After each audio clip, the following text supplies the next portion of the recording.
આગળ વાત કરીએ દિવંગત વિજયભાઈ રૂપાણીના પુત્ર આજે વહેલી સવારે અમદાવાદ એરપોર્ટ પર પહોંચ્યા। અમેરિકાથી વહેલી સવારે ઋષભ રૂપાણી અમદાવાદ પહોંચ્યા હતા। અમદાવાદ એરપોર્ટથી તેઓ ગાંધીનગર સ્થિત નિવાસસ્થાને પહોંચ્યા।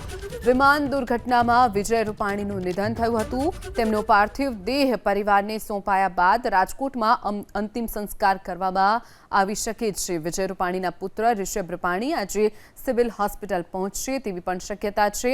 ડીએનએ માટે સેમ્પલ એકત્ર કર્યા બાદ પરિવારે પાર્થિવ દેહ સોંપવામાં આવશે। તો જે પૂર્વ મુખ્યમંત્રી વિજય રૂપાણી જે હવે આપણી વચ્ચે નથી રહ્યા, તેમના પુત્ર જે અમેરિકા હતા ઋષભ રૂપાણી આજે વહેલી સવારે જ તેઓ અમદાવાદ એરપોર્ટ આવ્યા અને ત્યારબાદ ગાંધીનગર સ્થિત તેમનું જે નિવાસસ્થાન છે ત્યાં પહોંચ્યા હતા। સમગ્ર ભારતવાસીઓના દિલને ઝંઝોડી નાખે અને ખૂબ જ ક્ષુબ્ધ કરે એવી આ ઘટનામાં જે પ્રકારની ઘટના બની છે એમાં આદરણીય વિજયભાઈ પણ સવાર હતા। અમારા માટે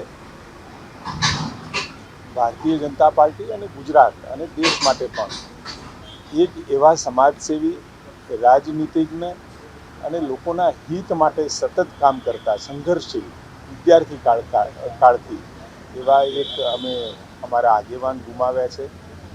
એમની સલાહ સૂચન એ કાયમ અમને મળતા રહ્યા છે, એમનો સધિયારો પણ મળતો રહ્યો છે।